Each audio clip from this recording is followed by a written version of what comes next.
Okay, welcome to the second in a three-part series titled Top 3 Material Management Secrets of Successful Lean Professionals. I'm Richard Rahn with the Leonardo Group.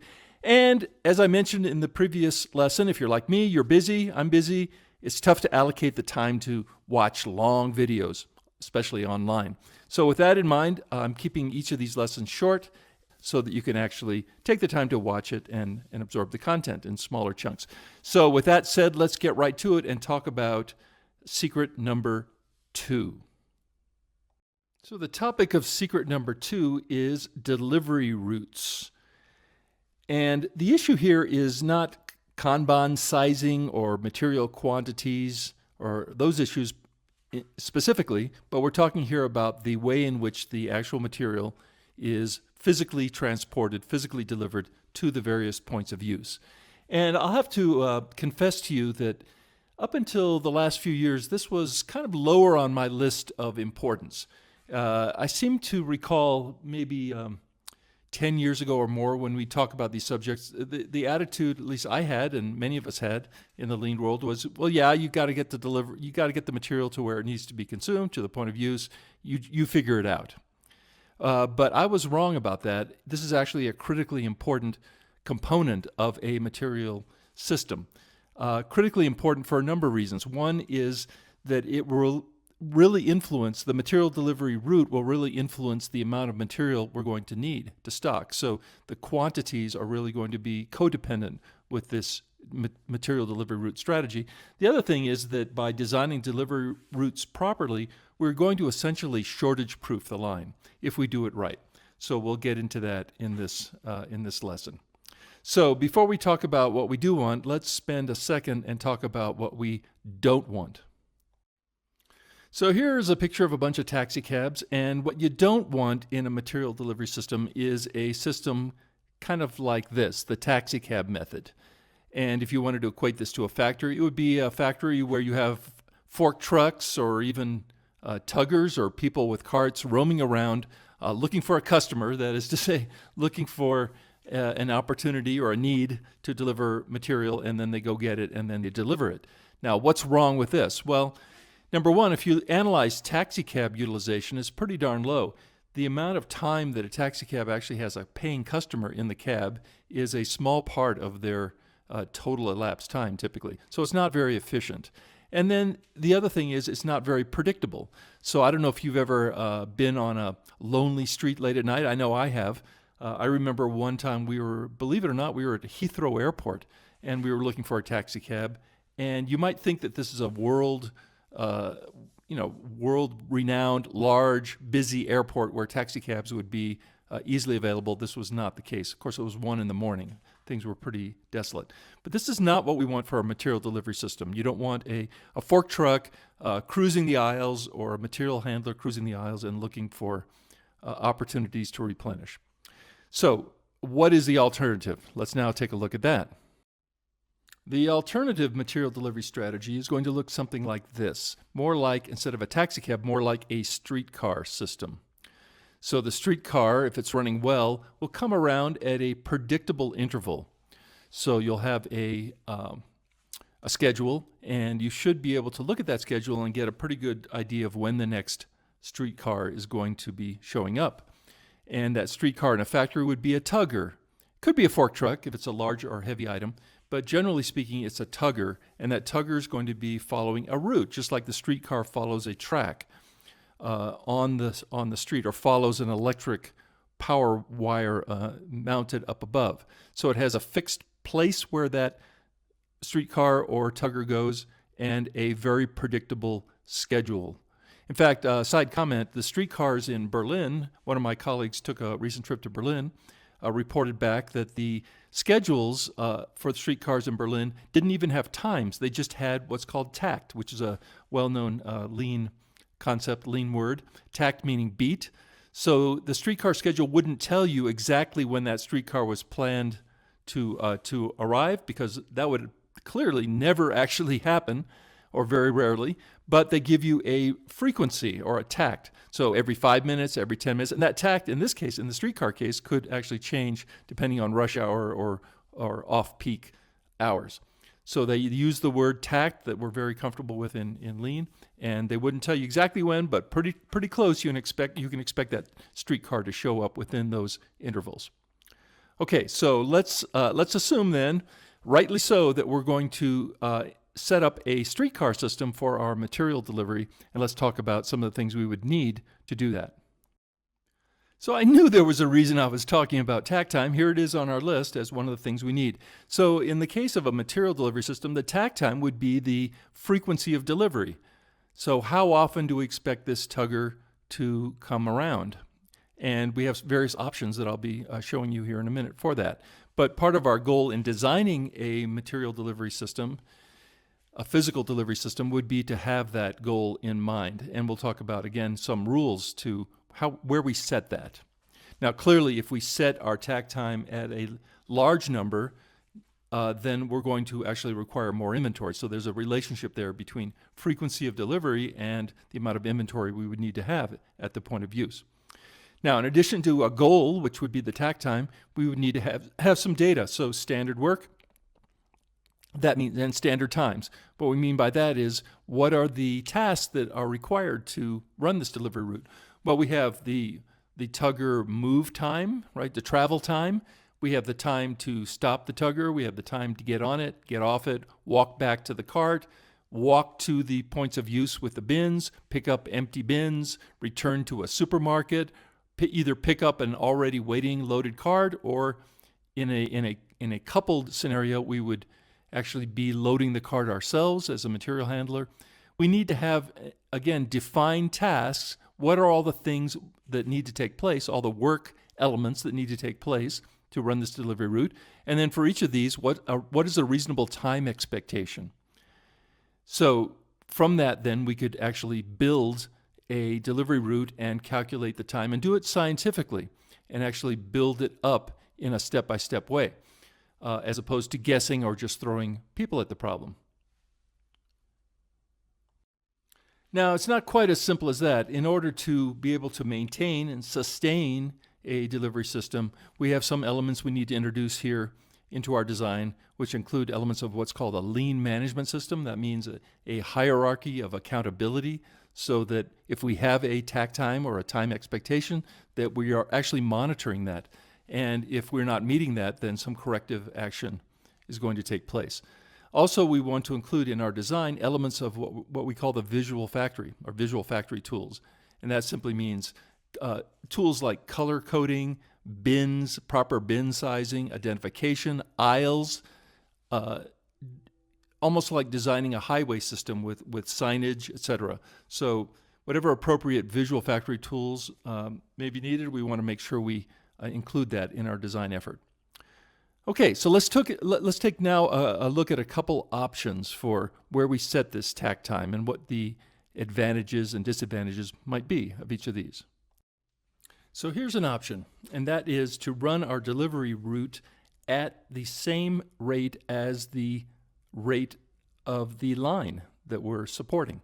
So the tack time of the line in this example here is 5 minutes, and we design a delivery route to deliver parts every 5 minutes as well. We're synchronizing the two.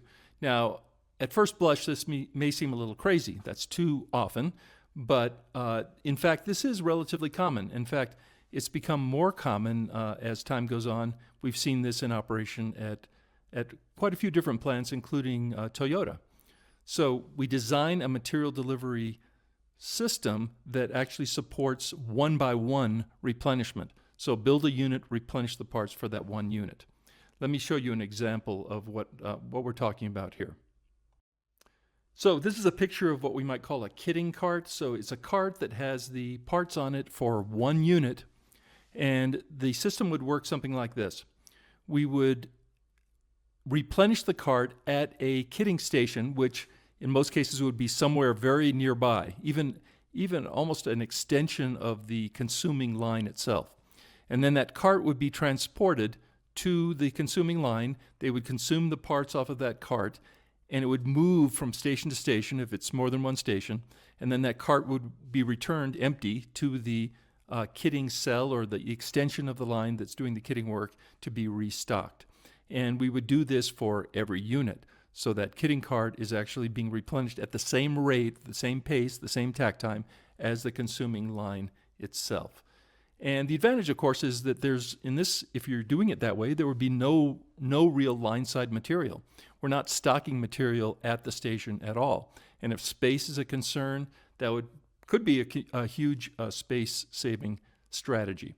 And as I mentioned just a second ago, we've seen this kind of replenishment, this material replenishment, actually in use at several factories, including Toyota is using this. We've seen more and more. Now, why are they doing it? Well, if you do it efficiently, then it's not that onerous to actually restock the carts. And what I was told at Toyota was they found about a 5% productivity increase, at least in their case. And in your case, it could be much more. But 5% productivity gain by not having operators have to select their own parts. The parts are all there right in front of them. You just pick the one you need. And they also saw a quality improvement because now, again, the operators are not selecting, they're not making decisions about which part to use. If they're given the right one, that's the one that they use. So quality benefits, productivity benefits, and space, I think, was the main driver. Space savings, because now I don't stock material permanently at the station. It all comes on this kind of a replenished cart. So there are opportunities, clearly, to use this technique, but let's now talk about another method. So here's another example. This is admittedly more common in many factories, where we have a certain consumption rate on the line tack time, say every 5 minutes. We're building a unit, but we're replenishing the material at some multiple of that rate. So in this case, we have a replenishment loop of 35 minutes. So the tugger train is going to come by every 35 minutes and replenish more than one unit at a time, clearly. And keep in mind, depending on the amount of inventory that we have stocked at that line, we're not replenishing everything at that station every cycle, every replenishment loop. You'd only be replenishing what was signaled in a previous cycle. So this is a pull system, it's a Kanban system, but whether you need something at that station or not, just like with a streetcar, whether you have any passengers on that streetcar or not, that streetcar is coming by at a fixed schedule. Same thing here. So we're not waiting for a requirement and then delivering it. We're actually running a replenishment loop every 35 minutes, and we're staffing up to do that. So let's talk about a really nice advantage of doing things this way. There is a relationship, and maybe there's even a scientific term for this, don't know it, but there's a relationship between the amount of inventory that you would have at a station, at a point of use, and the frequency of delivery, how often you are able to replenish that material if needed. And what we've seen is that if you want to keep inventory down, right, you want to reduce work in process or raw material on the factory floor for various reasons. First of all, it's a working capital investment. Second, it occupies a lot of space, etc. But you don't want to go all the way to kitting, which would be the minimum amount of material on the floor. What you can do is actually keep that quantity, the material quantity, down significantly without increasing the risk of running out, which would be the concern, right? If I have less material, then my concern is, am I going to run out if we have variable usage, if something changes?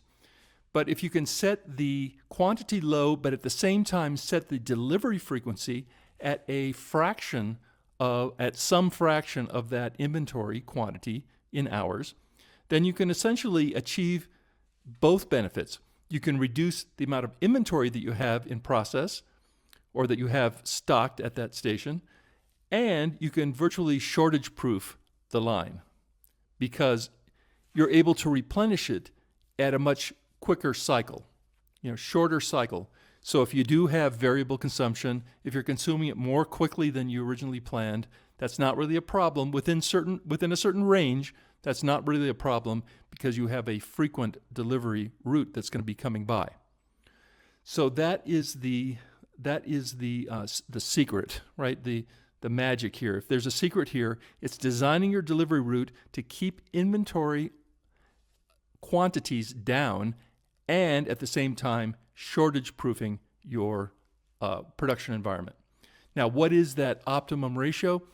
I don't really know. I'm suggesting here 4-to-1 would be a good one. So if we have, say, one shift of material stocked at the point of use, you'd want to plan to have a delivery cycle that's 1/4 of that.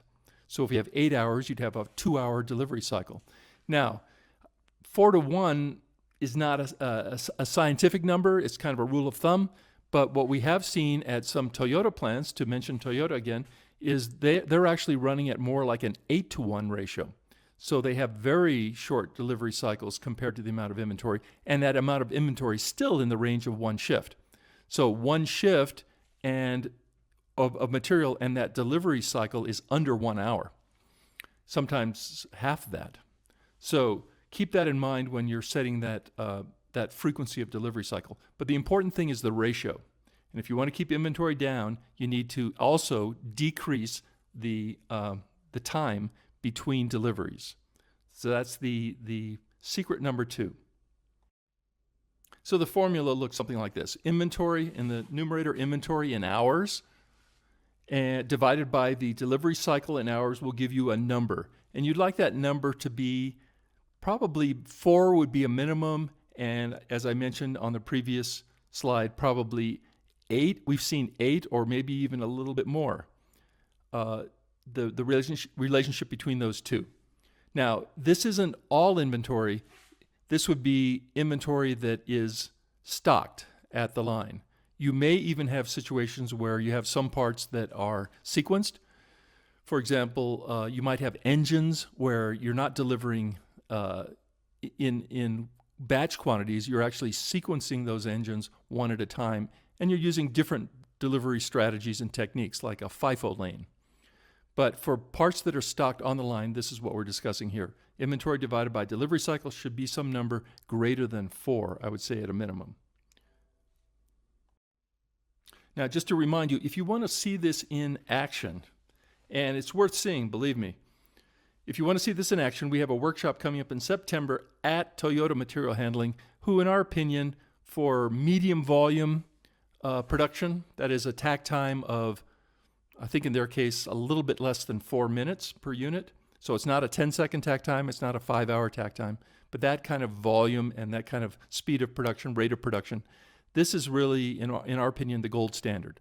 So not only are we covering all of this material in this class, it's a full 3 days, but you actually have a chance to see it in action. This could be, if you're a material person or actually a lean specialist, this could be a career-changing experience to actually learn the subject matter that you need to know and then actually see it in one of the most successful factories in North America. Okay, so if you can make that, check it out. Click on the link here, leonardogroupamericas.com. That concludes the second lesson in this series, Top 3 Material Management Secrets of Successful Lean Professionals. So stay tuned. You'll be receiving an announcement. The third one will be released shortly. So see you then. Receiving an announcement. The third one will be released shortly. So see you then.